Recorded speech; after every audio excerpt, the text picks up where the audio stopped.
I tell myself these things, she is mine, etc. But 10 minutes later, I go back to thinking the worst and imagine her doing mad things. The reason why you think the worst is because your brain is mentally programmed to assume the worst because of what you've experienced already. So it's literally looking for that to happen. It's expecting that to happen. It's waiting for the shoe to drop, the penny to drop, whatever you want to say. It's our job to decide what we want and think thoughts that match that, no matter what. So even though you said that, and then you had those thoughts 10 minutes later, you were thinking the worst. Well, you noticed you were thinking the worst.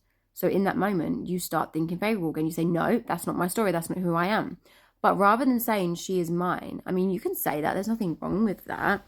But are you working on your self-concept? Are you changing the story of you? Because your SP is only reflecting you. So you can sit there and say, she's mine, she's mine, she's mine, she's mine, all you want. If you've got a limit, if you've got a subconscious belief within that you're not wanted and you don't change that, then she's going to reflect back you not being wanted by not wanting you.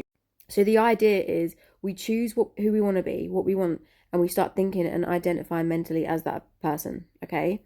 And then we affirm it. We affirm that story every day. And at first, it's going to be difficult for some people, especially if you've got an opposing story, which obviously you have, because 10 minutes later, you started thinking shitty thoughts again.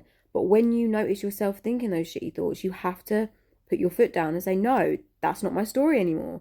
You have to take back control. Your brain isn't like the power. You're the power. You're the one that decides. You're the one that decides. So you've got to put in the inner work. You've got to change your thinking. And every time those shitty thoughts come up and you affirm something different, you affirm for what you want, eventually the new thoughts are going to be the ones that sink in. Then your subconscious is going to accept those new thoughts, and that's going to become part of your belief system.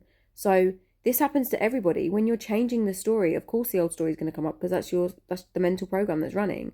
But it's your job to keep persisting in thinking the new thoughts no matter what. No matter what.